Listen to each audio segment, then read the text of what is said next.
এখানে একজন রবীন্দ্রসঙ্গীত আছে, আপনি খুব ভালো রবীন্দ্রসঙ্গীতের শিল্পী, আপনি বুঝতে পারবেন যে রবীন্দ্রসঙ্গীত ঠিক মতো করে গায়ন হচ্ছে কিনা। কিন্তু যিনি রবীন্দ্রসঙ্গীত জানেন না, তিনি রবীন্দ্রসঙ্গীত কি বুঝবেন, তিনি শুধু শুনে যাবেন। ঠিক আমি যে বিচার করবো, আমার যতটুকু আমার ক্ষমতা আছে সেই বিচার দিয়ে আমি বিচার করবো, তাতে সেই ভক্তির বিচার কিন্তু ঠিক ঠিক হবে না।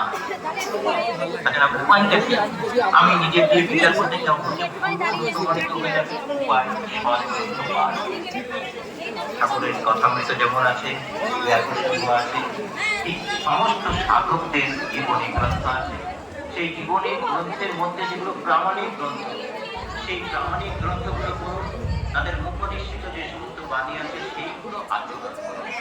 সেইগুলো যদি ঠিকমতো আচরণ করেন, তাহলেও কিন্তু আপনার সাধু সঙ্গ হবে, এবং সাধু সঙ্গ করার সঙ্গে সঙ্গে আপনি নিজেই বুঝতে পারবেন যে আপনি ঠিক পথে চলছেন।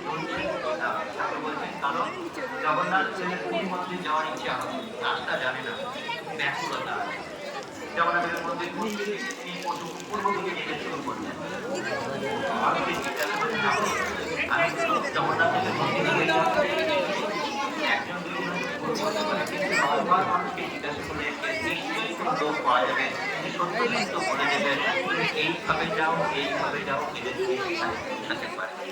অধ্যাত্ম জীবন অধ্যাত্ম বিভাষা যদি আমাদের থাকে, সত্যকে লাভ করা যদি আমাদের থাকে, ঈশ্বরকে লাভ দর্শন করা যদি আমাদের সেই বুদ্ধি থাকে বা নিশ্চিত নিশ্চয় থাকে, এটি ঠিকভাবে আমাদেরকে রাস্তা দেখিয়ে দেবেন। কারণ যেখানেই থাকি, যে অবস্থায় থাকি, কোনো না কোনোভাবে গুরু আপনার কাছে অবশ্যই যাবেন এবং রাস্তা দেখিয়ে